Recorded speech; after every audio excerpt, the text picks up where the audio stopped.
Greetings, Cap fans, and welcome to episode 84 of the Captain America Comic Book Fans Podcast.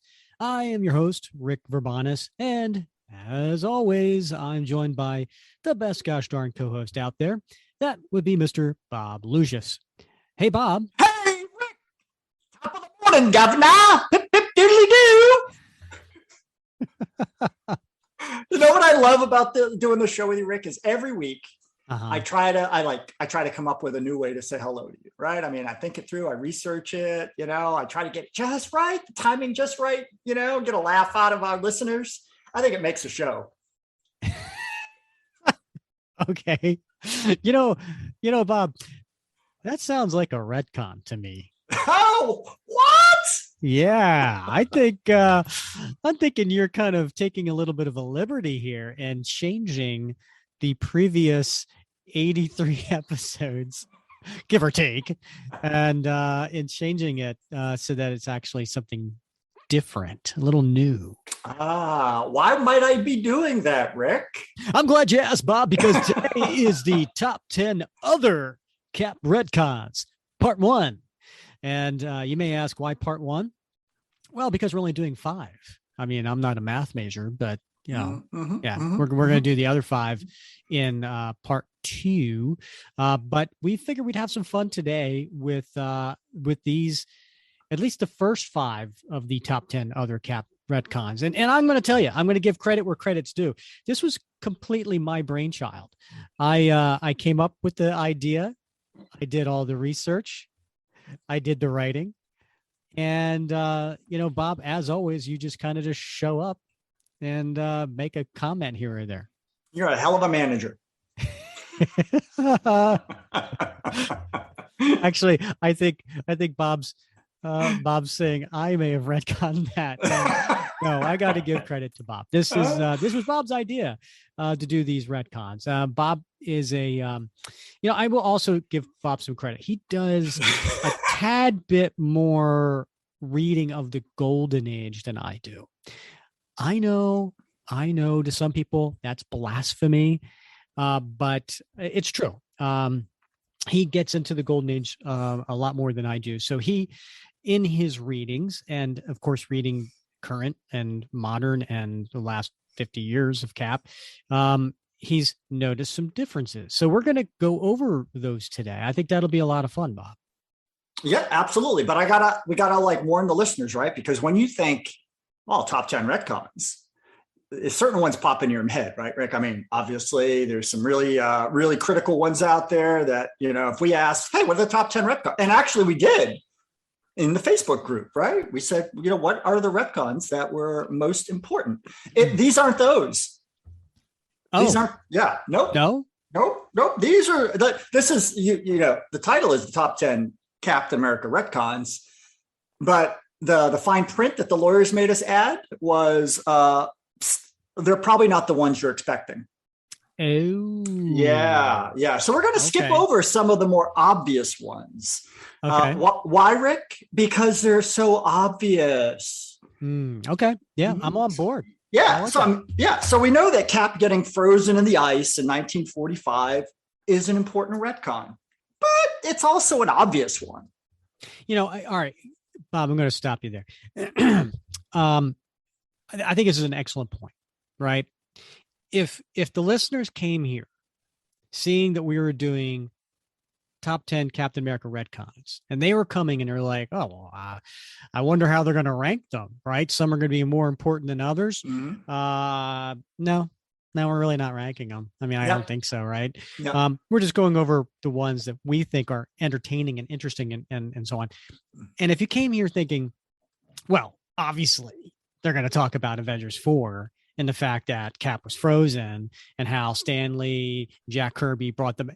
And sorry, fellas. Sorry, ladies. Mm-hmm. That's for those pedestrian comic book podcasts. It's been done to death, darling. Yeah, I mean, those are for those podcasts that, for people who really are just kind of, they know of Captain America, but they're not like diehard fans like our listeners, right? Yeah. Like the lists that Bob put together is for diehard Captain America fans who, quite frankly, they're the ones who are going to appreciate and get this. Right. It's for the discerning fans, Rick. By the way, do you have any Grey Poupon? But of course. So like another obvious one, right? Is Captain America refusing to kill his opponents. I mean, we've talked about that one a lot. Oh, yes, we did. You know what? We talked about this when we covered the Flag Smasher story, right? Where he was introduced. This was covered back in episode 10, where we covered those issues where Cap made the choice to pick up an Uzi and kill a terrorist. And it was a decision that really haunted him. Right. Yeah. Plus, we covered that topic in interviews we've done with a number of authors who have written entire books about Cap as a symbol, a cultural icon, and a moral exemplar. Absolutely. We discussed this in episode 47 when we interviewed author Richard Stevens of Captain America, Masculinity and Violence, the Evolution of a National Icon. Very good. Very good. We also had in episode 30, the author Mark White, who was the writer of The Virtues of Captain America. Yeah.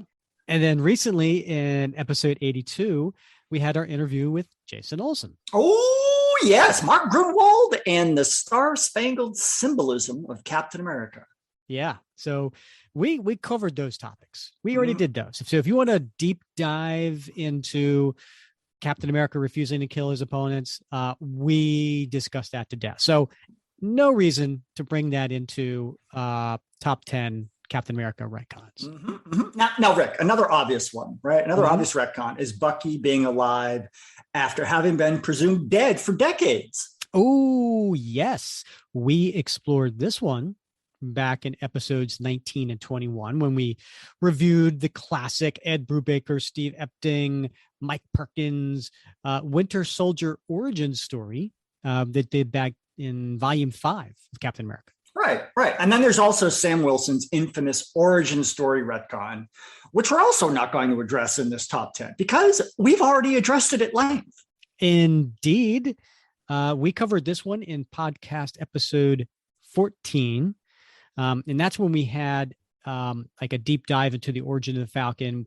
We reviewed Captain America 117 and 119, which was the introduction of the Falcon, 185 to 191, which had the Steve Englehart story, and then 276 to 278, which was the J.M. DeMatteis story.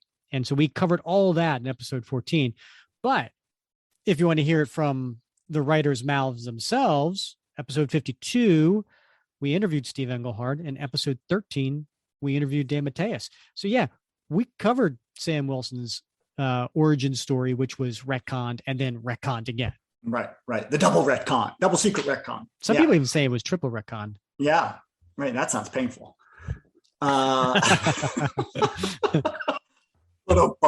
finally, there's also the whole Steve Rogers, William Naslund, Jeff Mays, William Burnside retcon. And we've covered a bit of that one too. That's true. We did touch on this in episode 6. That's when we reviewed Captain America 153 through 156, which was the Steve Englehart story of Cap versus Cap from the 50s. And of course, again, we interviewed Steve Englehart in episode 52. So he touched on that. So we did cover some of that as well. So Bob, what you're saying is we're not going to talk about Avengers 4 retcon where Cap was, oh no, he didn't die. He was frozen in ice. We're not going to talk about Bucky being alive after being presumed dead for decades. We're not going to talk about the retcon of Sam Wilson's origin. And we're not going to talk about the various Captain Americas besides Steve Rogers, William, Naslund, Mace, and Burnside. We're not going to cover that in this episode. That's it. That's it in a nutshell, Rick. I mean, it's not that these aren't important retcons in the Captain America mythos, right? In fact, I mean, it can be argued that these are some of the most important ones. Nevertheless, we thought we'd explore some of the other important ones that maybe don't always pop pop into your head when the subject of retcons comes up? So I got to stop you here because I think I didn't even really hear the word retcon before until I was reading comics or reading about comics, I should say. So what exactly is a retcon for our listeners? Well, that's a great question, Rick. I mean, it's a word that almost everybody who's into comics has heard at one time or another, right? But what does it really mean? So apparently the term retcon itself is a neologism, right? It's a relatively newly coined I'm sorry. word. Yeah. A what? A neologism. A neologism. Okay. All right. Thank you. I'm learning something. I'm like Benny Hill. I'm learning all the time. So, think of it as a newly coined word, right? One that linguists would refer to as a portmanteau, right? That's a French word. If we had Batroc here, he would be in the heights of his glory, right? That's true. It's a new word that's created from blending two other words, like when you take smoke and fog and you come up with smog. Oh, I was going to say fogs. But I like yours better. Smog's better. Very nice. Very nice. Very nice. You should get that copyrighted or trademarked, whatever it is that you do. So the word retcon is short for retroactive continuity, right? It's a literary device by which established facts about a character, about his or her actions and previous narratives are either adjusted or ignored or maybe even contradicted by subsequently published narratives that then break that continuity. So we need to be a little careful here about how we use the term. A retcon isn't simply the addition of additional detail or filling in gaps about matters that haven't been previously addressed. A true retcon changes something that was previously established. In some cases, that change might be minor, or at least it might seem so, while in others, it could be a really big deal. So with that out of the way, what are our top 10 Captain America retcons that aren't the obvious ones? All right. So we're going to get to those. And thank you for explaining that. I think we're going to have some fun. All right. So let's start with number 10. Steve Rogers' dad was an ugly and abusive drunk. Yeah. Now this one, Rick, this one bugs me. All right. But let me give you a little background, right? So, I think the first time we get any sense about Steve Rogers' father, Joseph Rogers, is in Captain America 255. But it's really just a brief passing mention by Roger Stern. In fact, his name hasn't even yet been uttered. We simply learn that Rogers' father died when he was still a child. By issue 282, J.M. DeMatteis, or is it DeMatteis? Let's ask Jim Shooter. Let's not. In any case, by issue 282, J.M. DeMatteis tells us that Rogers' father died when the future Captain America was only a wee 6 years old. He's presented in this issue, at least in Cap's opium-fueled dreams, as a decent man with kind and firm advice for his son to never stop believing in himself and to never quit. That's good stuff. It is, except you lost me when you said Steve had opium-fueled dreams. I don't recall Steve being an opium user. Well, I think he got a touch of something, didn't he? From, was it Madame Hydra? It was, yes. That's true. Viper did capture him and then pump him full of from drugs. Yeah. Oh, he was having those hallucinations. I like her. No. I'll be right back. All right, I'm back. In the much later one-shot Captain America Mythos, written by Paul Jenkins, now that was in 2008, Rogers says that he doesn't remember much about his father, except that he, quote, laughed a lot and smelled like applesauce. Why am I having backflashes of Peter Brady? Right, exactly, right? Pork chops and applesauce. Yeah, and then he died of influenza in 1926 at the age of 33. And we also learn in Mythos that Steve's father and mother had immigrated to the United States from Ireland, where they had met and had been married. Now, it's only in issue 283, this was in 1983, that we learned that Steve Rogers' father's name is, in fact, Joseph Rogers. And for the first time, we're told that Steve's dad wrestled with a bottle for most of his life. And yet, we're also reassured that both Sarah and Joseph were good people who filled Steve's heart to overflowing and gave him a, quote, good life, unquote, despite being poor. In his vision, Steve hears his mom tell him how much he reminds her of Joseph, her husband, and she sees both of them as dreamers. A little bit later in Captain America, the Legend, this was in September 1996, the author shares that Joseph Rogers was a dock worker who abused alcohol and died when Steve was but a child. Now, this is all, okay, he's an alcoholic. We got it, right? Makes sense. But in Captain America 421, November 1993, Grunwald takes Joseph Rogers in a darker direction. No longer was he just a docile drunk, portrayed as he was by DeMatteis. In the midst of a brawl with the brainwashed Jack Monroe, Grunwald has Steve describe Joseph as an alcoholic, a wife beater, and a quitter. That's a far cry from how Sarah described him, right, in Steve's recollections.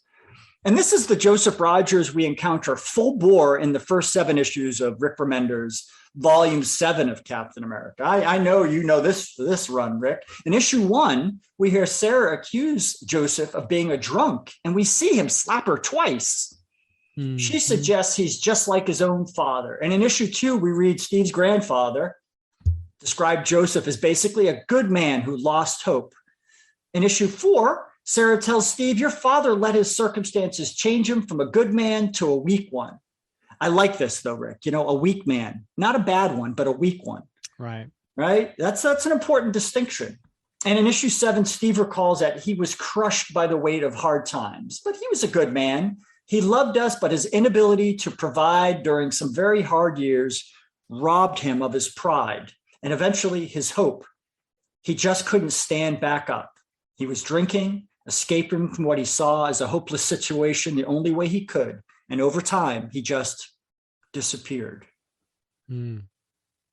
Now, I think this is a retcon, Rick, because when Joseph was first introduced, he was a bit he abused alcohol, right? But we've known people that have abused alcohol. I know I sure have. That they just become sort of docile, right? They're addicted, but they're not abusive. They're not wife beaters, right? They don't slap their wives and kids around. But by Grunwald's run, and certainly by Rick Remender's, he's a full-on wife beater, right? He's an angry, mean drunk.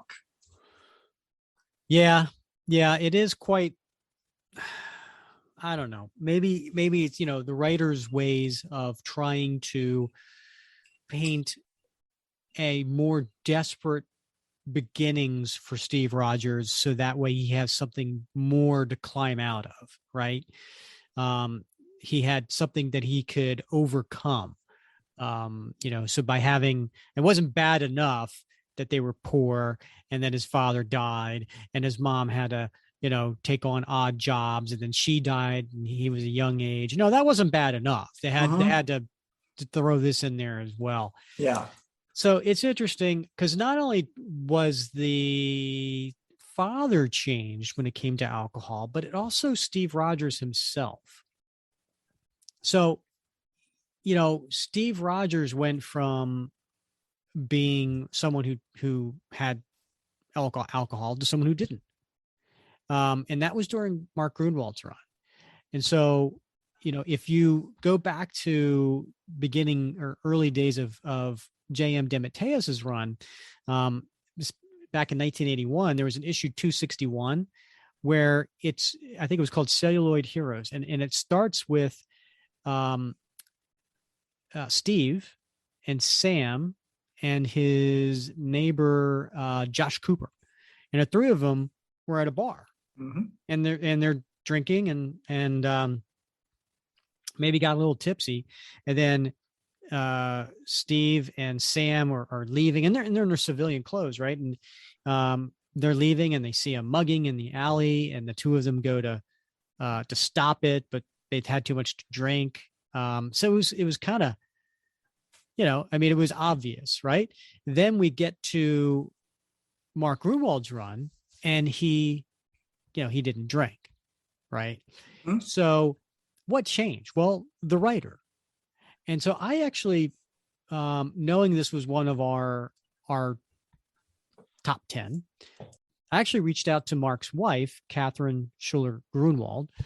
And she had been on the show before, talking about Mark Grunwald, and that was back in episode 11. So highly recommend people check that out for a very intimate conversation with Kat about Mark. And, he passed very early age, in early 40s. And so I asked her about this, and she said that, Mark was very anti-drug and anti-alcohol. He personally never needed to escape using these means, or to tap into his creativity. And he was very conscious about his health. I won't get into some of the personal things that she shared, about his family and some of the things that drove him to that point. But essentially, this was something that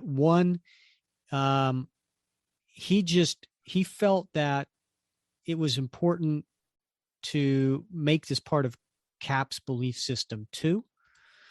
And also he was super aware of his influence to readers. So he wanted to keep Cap as that shining example of drug-free and alcohol-free living. And he wasn't, corny or preachy about it. He just thought it wasn't necessary to have a good time.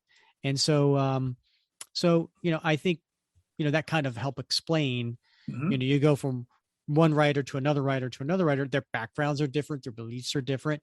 And that kind of drips its way into the characters that they write, but none so much as obvious as this, because again, it became, when Grunwald was on, that Steve didn't drink and his dad was, abusive to his wife.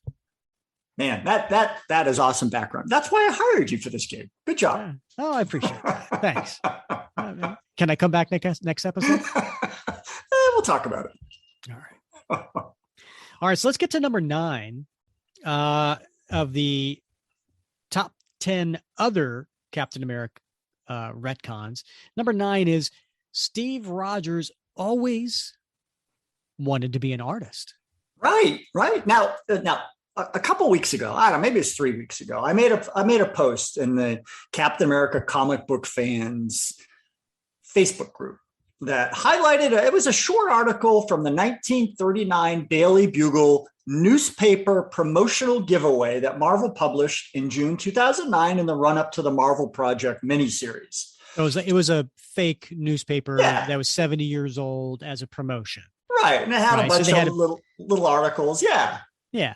It was fun, a fun read. It's a fun stuff, right? And I posted a couple. I had Steve and Nick Fury, but the one about Steve kind of struck me, right? Because it talked about a teenage Steve Rogers winning an art contest held by the Brooklyn-based Creative Arts Project. Wait, Creative Arts Project. Hey, that's an acronym. Hey, all right. Nothing gets by you, Rick. I love it. Yeah. And it even included some glowing praise of his talents from his mom, Sarah Rogers. But, when we're first introduced to Steve Rogers in Captain America Comics #1, we're told almost next to nothing about him, except that he's a frail young man. Even after he's awoken from his long, icy slumber in Avengers 4, his pre-super soldier backstory remains, a bit of a blank. Although we did learn about his elementary school civics teacher, Miss Edna Crossley, in issue 250, we don't learn anything about his family until issue 255. And then only the barest of details about his parents and the death of his mother, Sarah, from pneumonia. And the fact that her death occurred when he was in his late teens. In that issue, we read that Steve subsequently moved into a cheap boarding house and took a job as a delivery boy just to survive. But if you ask Cap fans now, many will probably tell you that Steve Rogers' backup plan had always been to be an artist. So where did that come from? That's a good question, Rick. The best that I could tell was from the mind of Chris Claremont and Roger McKenzie back in issue 237. Now, if you recall, shortly after Cap learned that Sharon had died during his dust-up with Dr. Faustus and the Grand Director and the National Force, he ditched Avengers Mansion and moved on over to 569 Lehman Place in Brooklyn Heights. And as he left, he handed his business card to Sam Wilson. And what did it say, Rick? Commercial artist. Right. Yeah, right. And it's not until like 4 issues later, I think issue 241, which we covered in podcast episode 68, that Steve lands his first job at Non-Parallel Publications, Inc., doing illustrations for a magazine called Tough, the magazine for macho men. Well, that's interesting. But in any case, 3 issues later, in 244, he lands a second gig for an outfit named Plumber Publications. And then in issue 275, a third, working for Bennett Advertising, which he briefly quits after the boss makes some anti-Semitic comment. But after yes, I love that issue, because he was saying something of, telling I think the receptionist something like, you tell that old Jew to get a, whatever. Right. And Steve wouldn't have any of that. And he ripped up the work that he stayed up all night to create, and he stormed out. And the guy says, funny, he doesn't look Jewish. That's right. That's the issue. Yeah. That's the one.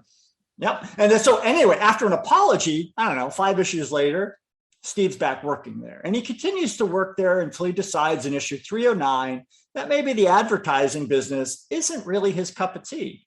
In fact, according to Steve, he just doesn't feel right being part of an industry that, quote, places more value on possessions than people. All right, Bob. I knew this would tweak you. All right. Yes. As someone who has worked at a few different advertising agencies in his professional career, I got nothing.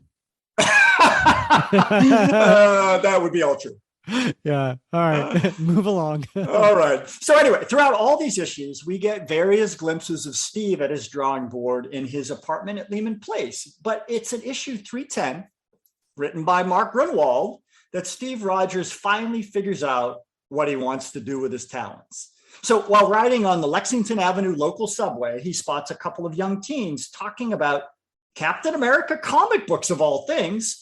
And Steve thinks to himself, holy moly, I just thought of something. Like, I know what, Rick, you know that quote, right? Yeah. You got to do the Steve voice. Oh, okay. All right. Holy moly, I just thought of something. Why can't I draw comic books for a living? Yeah. So, I mean, and after all, as he recalls, the Avengers had recently licensed the Marvel Comics group to adapt their adventures in comic book format. So finally, in issue 311, we see Steve Rogers interviewing for a job with Mike, the editor, at the offices of Marvel Comics. Now, incidentally, Mike Carlin was the real world editor of Captain America at Marvel Comics at the time. And Steve's offered, naturally, the gig of drawing, of all things, the Captain America book. It's actually quite an amusing interchange, as editor Mike tells Steve that the book is on the verge of cancellation because, well, sales have been kind of ho-hum lately. Naturally, Steve is shocked and says, "You're kidding. I thought Cap would have been more popular." Now, perhaps the penultimate example of this shift in Steve Rogers' bio was when he, along with Ron Frenz and Mark Bagley, is credited as the artist for Captain America, Guardian of Freedom, published in 2000. Now, the writing credits for that book were given to Rick Jones, with the help of Peter David. Very cool. Very interesting. I think all comic readers out there got a little bit of a thrill when they saw Captain America as a comic book artist, Yeah. And if I remember correctly from that interchange with the editor, wasn't there like some people at a table like drawing or writing at the time, and they had like thought bubbles? And I seem to remember something about the Grateful Dead. Am I remembering that correctly? I think you are. I mean, the Grunwald thought bubbles, right? Yeah, but also like that guy looks like Captain America, right? Is that what it was? Okay. Yeah, there was a little bit of that too. Like that guy could be Captain America. He looks just like how he looks. Yeah. That is very cool. Yeah. So Yes, that is number 7. Let's get to number 8, Bob. So Sharon Carter wasn't really dead. Yeah. Now, look, it's clear that ever since Sharon's first nameless appearance in Tales of Suspense 75, way back in March 1966, that the relationship between Sharon Carter and Steve Rogers was an important part of the Captain America mythos. In fact, it still is, right? Even if an occasionally awkward part. And besides lamenting the loss of Bucky in the 60s and early 70s, Steve's private mental life was largely consumed with his love for Sharon. Now, they bickered occasionally. Yeah, it's not unusual for any two-career couple. But I don't think anyone expected... Wait. Are you bringing in some personal insight to that one? I need to talk, Rick. It's not unusual, right? It's not unusual. Yeah, you think about, they have career aspirations. It's hard. It's hard to juggle two careers, right? That's true. Yeah, and then you bring in a son into it. Yeah, right. Yeah, or Nick Fury. We're talking about the comics. I'm talking about Sharon. Yeah. Okay. Anyway, but in any case, I don't think anyone expected what happened at the conclusion of the National Force story arc that concluded with Sharon under the mind control of Dr. Faustus incinerating herself in issue 237. Yeah. What were Chris Claremont and Roger McKenzie thinking there? I don't know, Rick. I mean, did they have a plan? I mean, it's a good question, right? I mean, one would They were just filling art. They were just filling writers, and they go and they kill a major character. That was a major character, right? I mean, they might have been as tired as everybody with Cap going, oh my God, Sharon, no. But in any case, the apparent death of Sharon Carter was quite a shock, not just to Steve, but, presumably to many readers as well. But hey, life moves on. Am I right? Now, sure, Steve struggled with Sharon's death for a bit. Remember how the manipulator used a vision of her self-immolation against Cap in issue 247, along with Peggy blaming him for it. Still, he moved on relatively quickly, right? In fact, right, he met Bernie Rosenthal 5 issues later in 247, and then eventually Rachel Lighton, aka Diamondback, and we barely hear the name Sharon Carter mentioned again. Yeah, but I don't know. There was some early issues with Bernie Rosenthal. I seem to recall she comes over. Yep. He was doing an all-nighter as an artist. She comes over and is like, I'm going to make you breakfast. And then, or something like that. There was a breakfast, right? And then she sees a picture of Sharon Carter and she says who's the blonde? Right. And he's like, oh, that was a friend. And then he kind of puts the picture frame down, face down. Didn't that happen? Yeah, no, you're right. We covered that in one of our episodes. Yep. That always reminds me of that commission that you had done. Oh yeah. With Steve and Sharon in A Quiet Moment after a mission. Mm-hmm. Yep. So Rick, she's dead and gone, right? I mean, boom. He's off with Bernie. He's off with Diamondback until nearly 200 issues later. 200, Rick, when Mark Waid began writing Captain America in the 90s. And he took the unexpected step of revealing that Sharon was, in fact, still alive. We covered this story. What episode, Rick? Yeah, we covered this story in podcast episode 15, which was issues 445 and 448. And we also talked to Mark Waid in episode 78.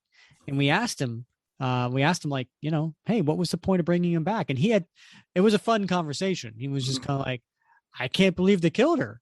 And did they, so, and it was a great story. But it was fun talking with Mark about that. Right. Now, this was a resurrection that was embraced by lots of fans, including Ed Brubaker, who, if I'm not mistaken, suggested that he would have revived her during his run if Waid hadn't already done it. Now Sharon obviously played a huge role in Brubaker's run in Volume 5 and then in 6 as well. And most of the Cap storylines that have occurred since Wade took that unanticipated step wouldn't have been nearly the same if Sharon hadn't been involved. So here's the mystery, Rick. Did Claremont and Mackenzie really mean for her to be dead? Or maybe was she just put out to pasture for a bit because she'd become let's be fair, a bit of a drag on Cap's character development? I mean, was this really a retcon, or was it just an example of a well-worn character being maybe just put on the shelf until somebody was ready to use her again?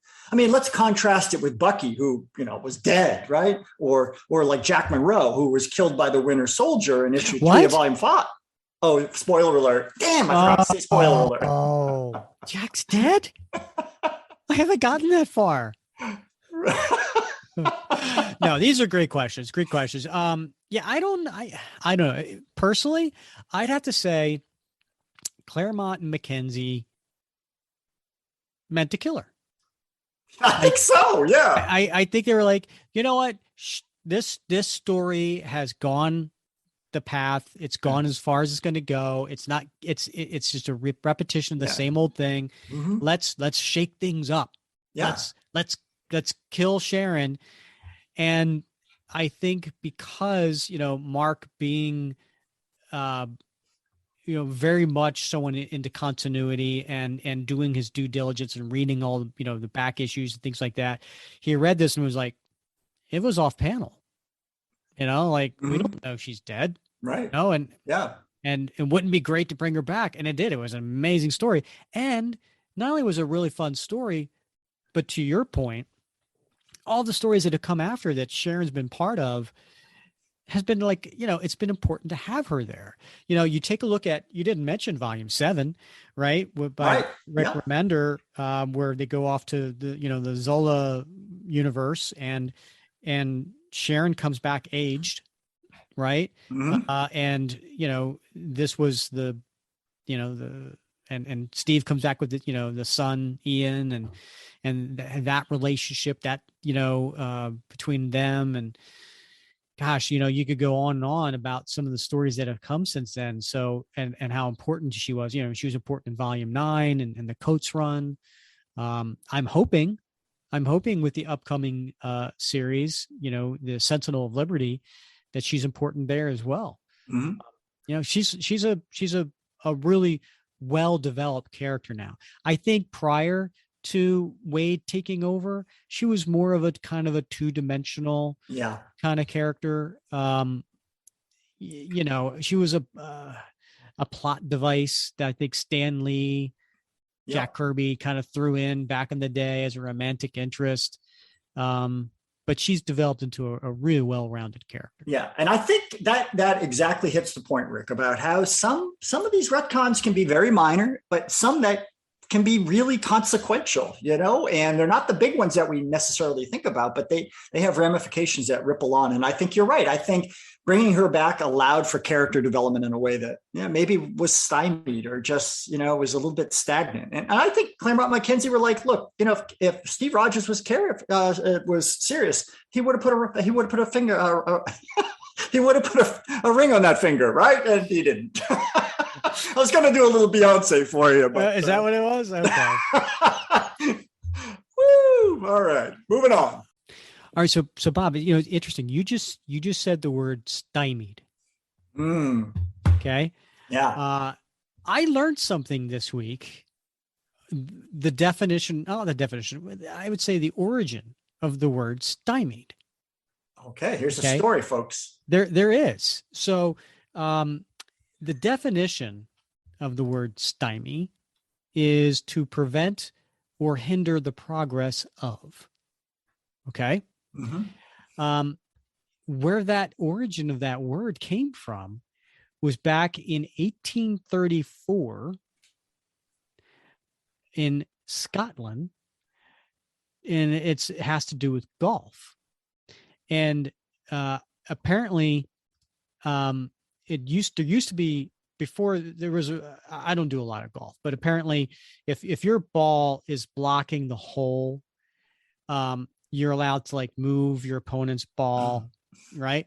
Mhm. But before that rule was in place, it was a defensive measure to put your ball in front of someone else's. And apparently there was a guy by the last name of Stymie, and he did this, and he was like, "Oh, you've been stymied, and your hole is blocked by his ball." Mhm. And so that word ended up being something that here it is, I'll be nearly darned. 200 years later. Yeah. Yeah. And you said, and listeners, this is educational, folks. This isn't just entertainment. This is infotainment, edutainment, I guess. Indeed. Yeah. All right. So getting back to Sharon Carter. All right. So you mentioned about the manipulator used a vision of her self-immolation against Cap, along with Peggy. And I'm thinking, I'm like, well, wait a minute, like they were supposed to be related, right? Like, so let's get to number 7. All right. Yeah. Sharon Carter, right? How are Sharon and Peggy related exactly? Yeah. Now, I think for a long time, this maybe wasn't, didn't get a lot of attention, right? But I think if there's one thing fans like to debate, it's which one of Cap's love interests is best. I mean, Diamondback, maybe Bernie, or maybe Connie. How about Donna Marie or Cynthia Glass, right? But what about Peggy and Sharon? Yeah. So that's a great debate for another episode. Maybe we'll do a top 10 Cap's love interests, right? Oh, yeah. But speaking of the last two, Peggy and Sharon, aren't they sisters? Or are they cousins? Are they aunt, niece? Are they grandmother? Like, what? That just seems wrong. Unless you're reading one of those erotic French novels. Oh, ooh la la, mon chéri. Yes, of course, right? The whole Peggy Sharon thing has a long pedigree. I mean, although perhaps not that long, since neither of them were featured in any of the Golden Age tales. In fact, for the first appearance of Sharon Carter, then still unnamed, if you recall, was in Tales of Suspense 75 back in March 1966. That was also the same issue and story that we kind of get the first hint of the character who we would later come to know as Margaret Peggy Carter. Now, 2 issues later, in Tales of Suspense 77, we learn the story of Captain America's ill-fated World War II romance. The one briefly recalled in issue 75. Now, the name of Cap's wartime paramour, however, is never mentioned. Yes, that's interesting. You should say that because we covered that story. I recall doing it. I recall, talking about this because I remember she just kept being referred to as her. Right. Yep. Like Steve had like a photo, like he had a picture in a frame, and he would look at it, and he was looking out into the dark night, stormy night, and he just kept saying, if it wasn't, for her, and he it was always. God, I wish I'd asked her name. I know. Right? Other things are on our mind. Yes. Right. Well, we've all had that problem. He had something else on his mind. So anyway, Rick, it's not until 7 years later, in early 1973, when Captain America 161 and 162 hit the stands, that we are again reacquainted with the story of Miss Peggy Carter, who is now committed to the Lost Souls Asylum and Rest Home under the expert professional care of one Dr. Faustus. Yeah, and we covered that in episode 51, which was Cap 161, 162. And so if you want to check out that return of Peggy Carter, that was a fun story by Steve Englehart. Yeah, right. And so it's in this story that it's revealed that Sharon is Peggy's younger sister, and both are daughters of Harrison and Amanda Carter. Now, it's also revealed what Tales of Suspense 77 led us to believe, that Cap never knew Peggy's real name during World War II. He only refers to her as Mademoiselle. And likewise, Peggy never knew Steve Rogers' real name, presumably never having seen him without his cowl. So how can that be love? Right. Right. She Yeah. was in love with Captain America, not Steve Rogers.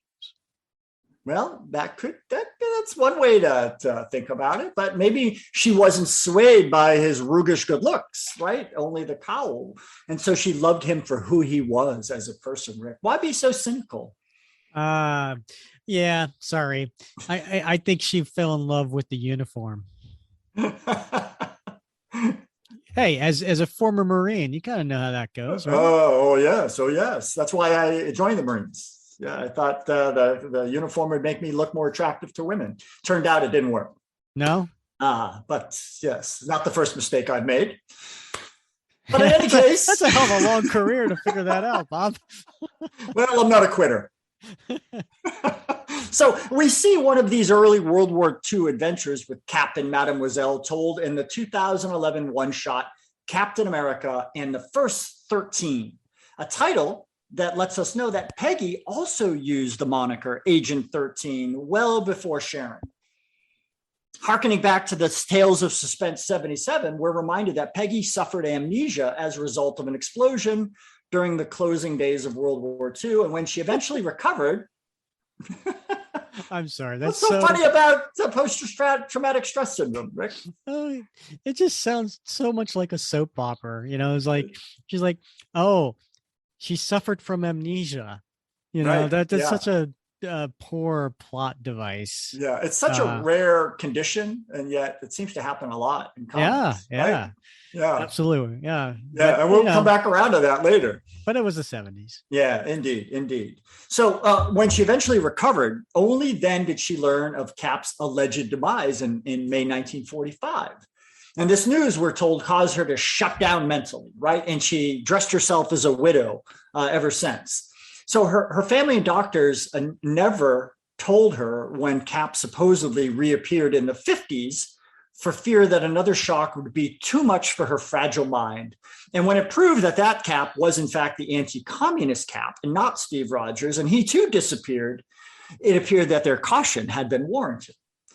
So it's in Captain America 162 that she finally learns that Cap is still alive. But alas, too much time has passed for those crazy kids. And also Cap is canoodling her baby sister. Please don't use canoodle and baby in the same sentence.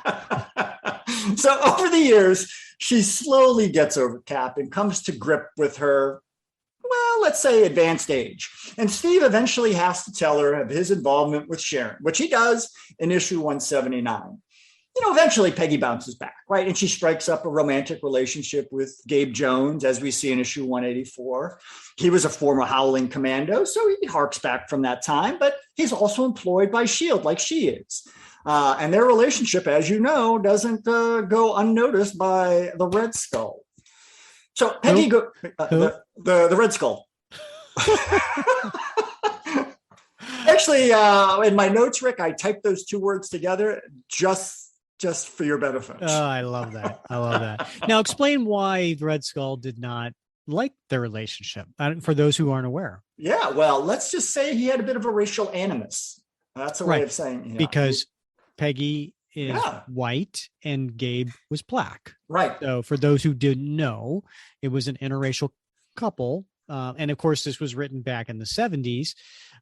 So yeah, Heather Skull was not pleased. Not pleased at all. So anyway, Peggy goes on and she plays an important role in S.H.I.E.L.D. and with the Adventures, but she too eventually grows old, somewhat senile toward the end, and she dies. And we see her funeral in Captain America #1, Volume 6, which came out in 2011.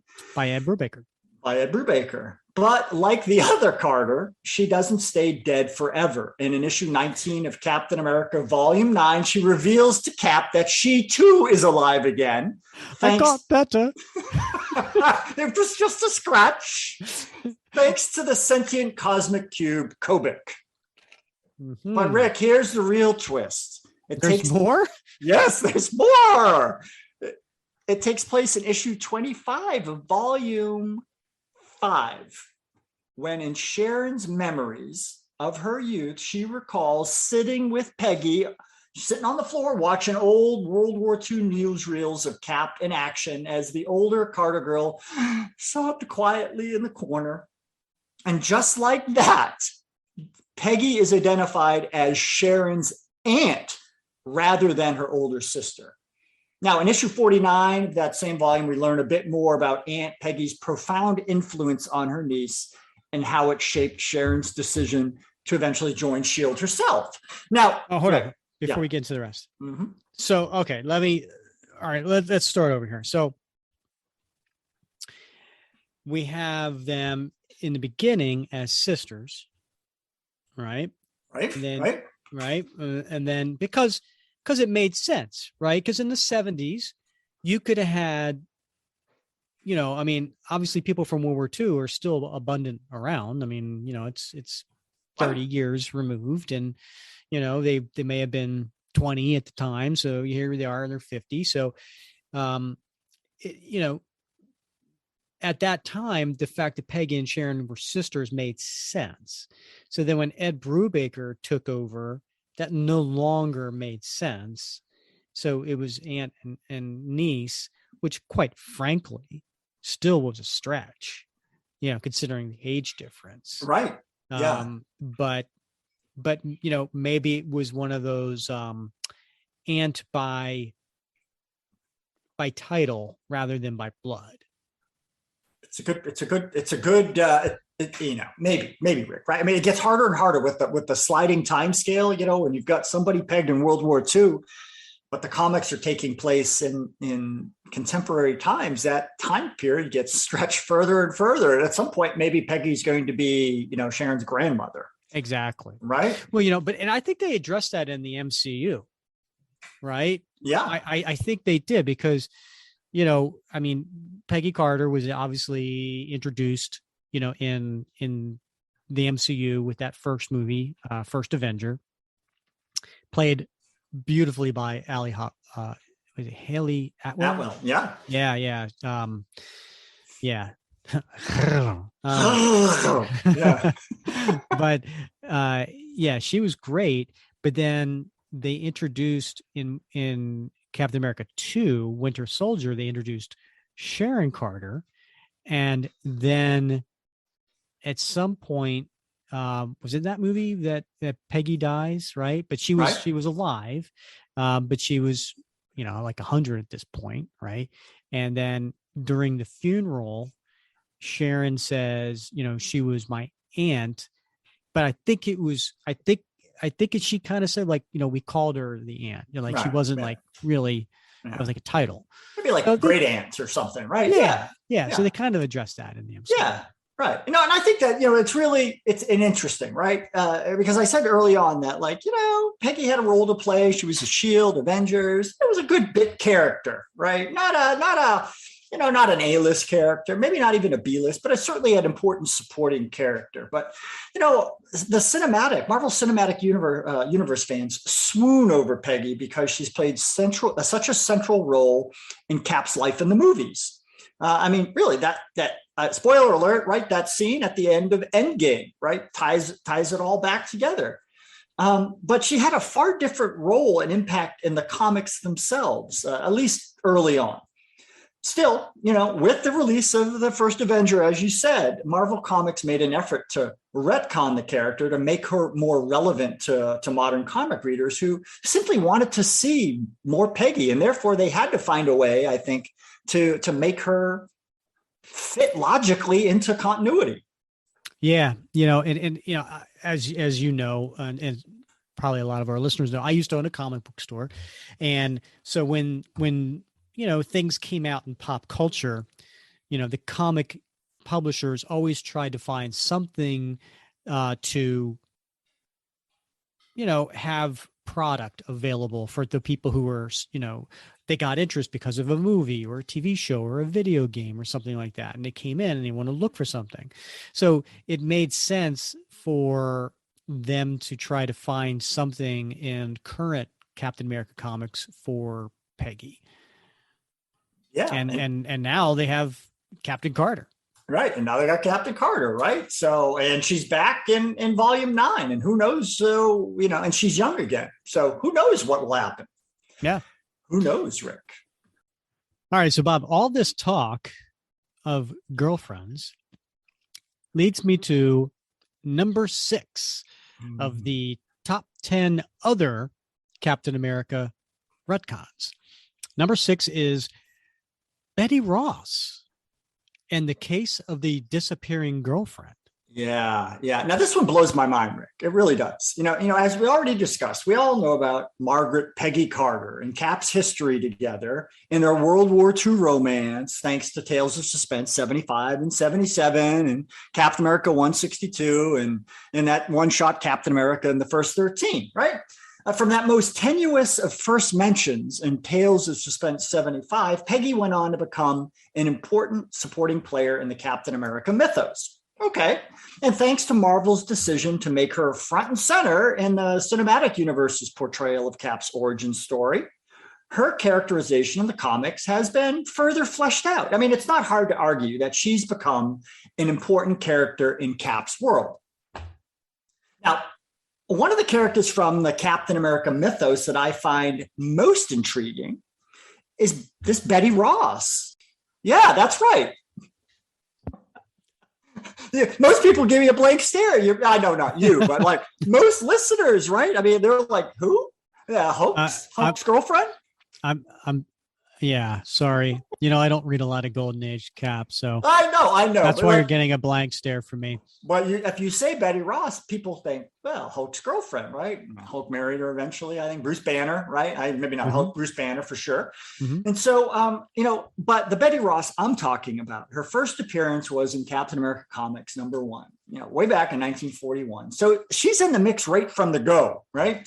And she's in a lot of those early Captain America stories, including the World War II tales that even now we know, with all the retcons, involve Steve Rogers.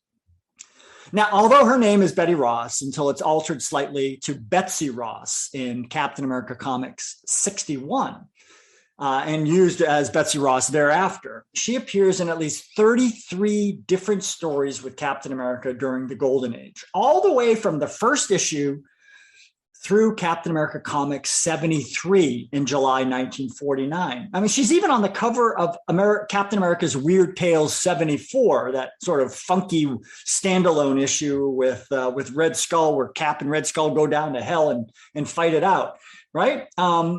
Moreover, one could argue she's not just a bit player, but like she usually plays a pivotal role in a lot of those narratives. I mean, she was a love interest of Steve Rogers from very early on and was a point of amorous competition between Steve and Sergeant Duffy and a bunch of other suitors as well.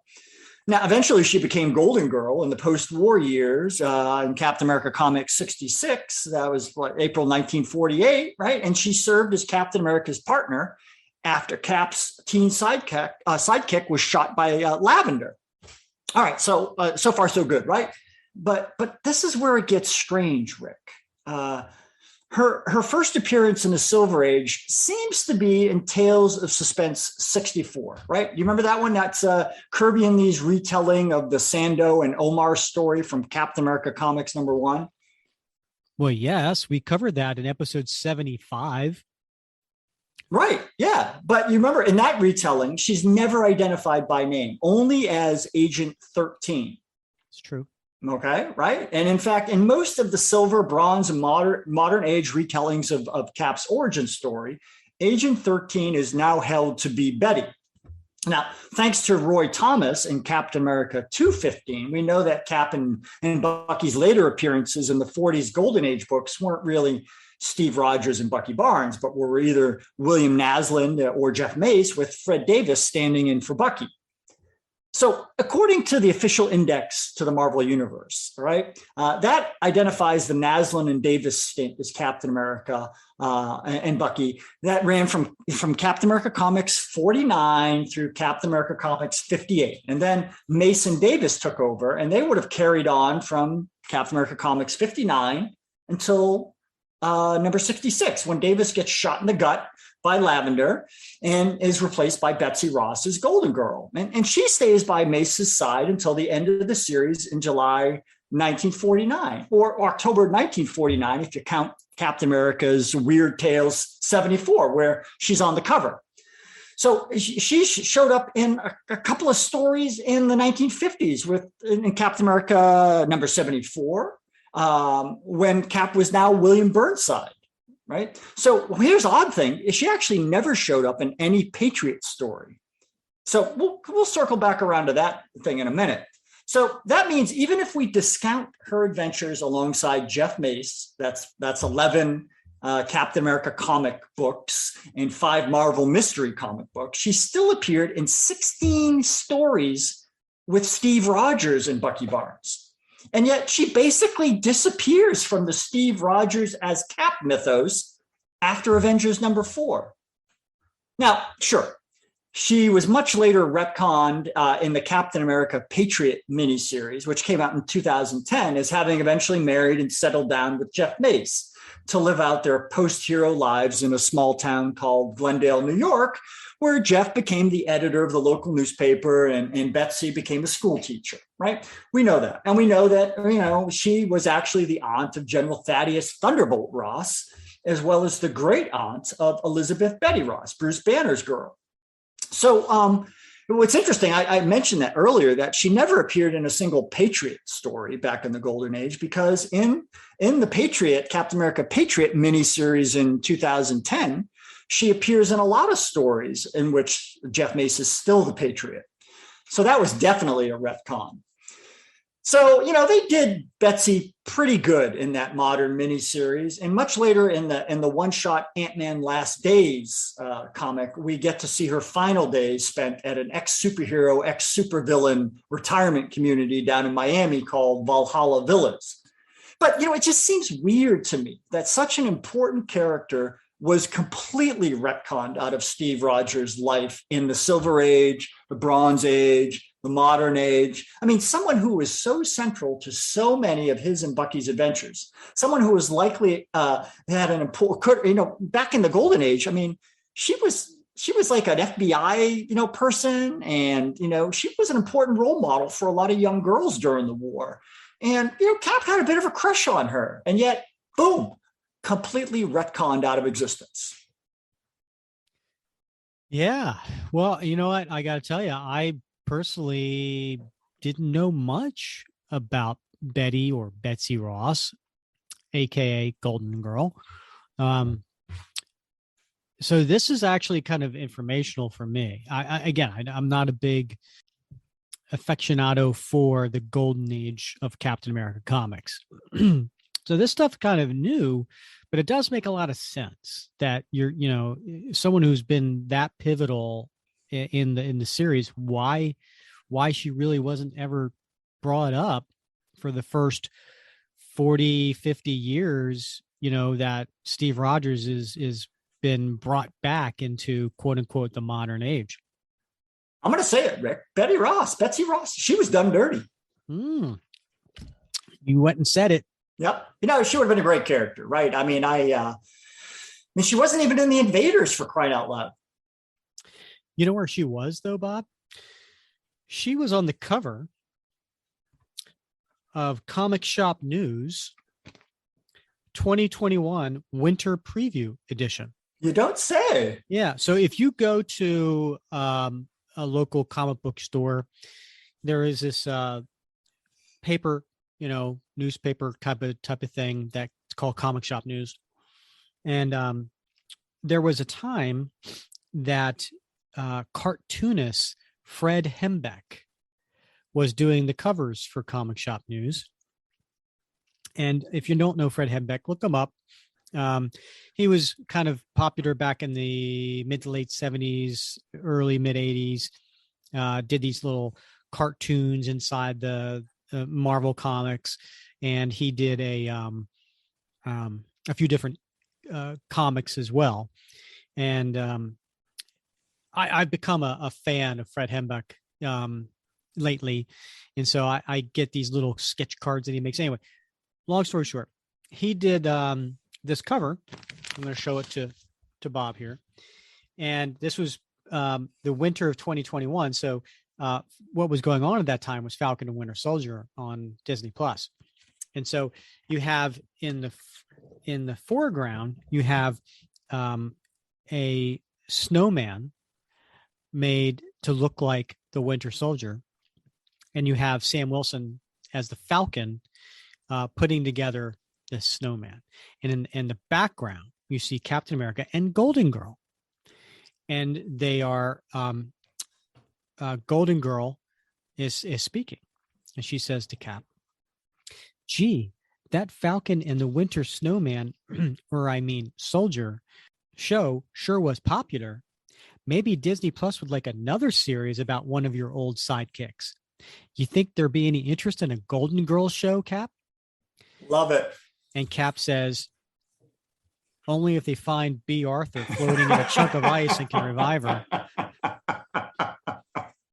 Ow, that's harsh. And then I own the original. Oh, I love it. I love it. Man, Betsy got dissed. I know, right? Yeah. Yeah.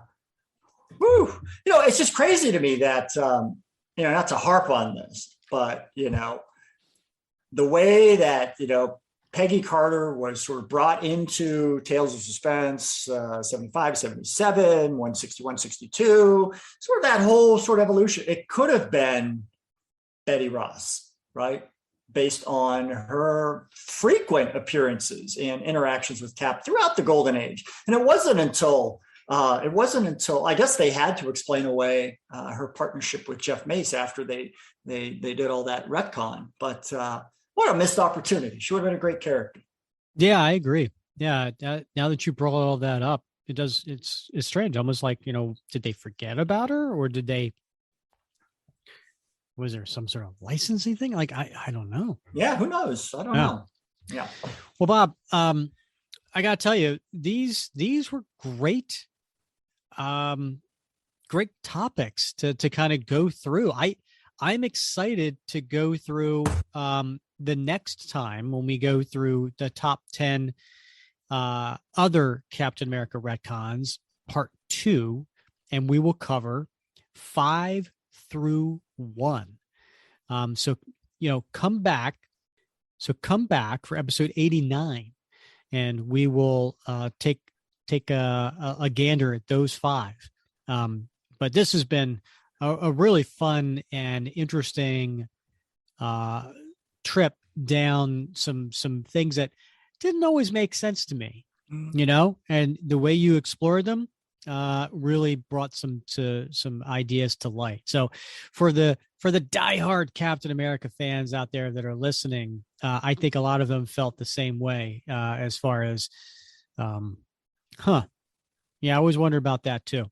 Or if not, maybe there's been some new things that have been brought to light. So the next time you go to read these, you'll have a different, looking at them with different lens. Rick, as I always say, it's all worthwhile if just one person goes, what?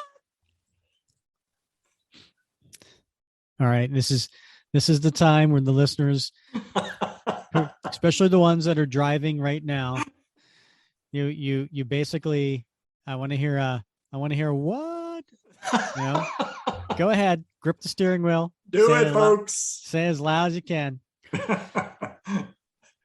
All right, Bob. Any other last thoughts? No, just stay tuned because we got more, folks. All right, so Bob, next episode 85, we get to go into 2022, Bob. We get to go to the year of 2022 because there's brand new Captain America story out there. What? Exactly. It's Captain America 0. So it is the one-shot issue that basically sets the stage for the 2 new ongoing Captain America series. We have the Sam Wilson one that comes out in May, and then we have the Steve Rogers one that comes out in June. So Captain America 0, we're going to take you through panel by panel and cover that issue. So make sure you come back next episode for 85 for Captain America 0. Yeah, Rick, we've been waiting on that one, buddy. And I'm not leaving my chair until we get to it. All right. I'm doing a protest. Sounds good. All right. Well, he's Bob Lucius. I'm Rick Verbanis, and you've been listening to another episode of the Captain America Comic Book Fans Podcast.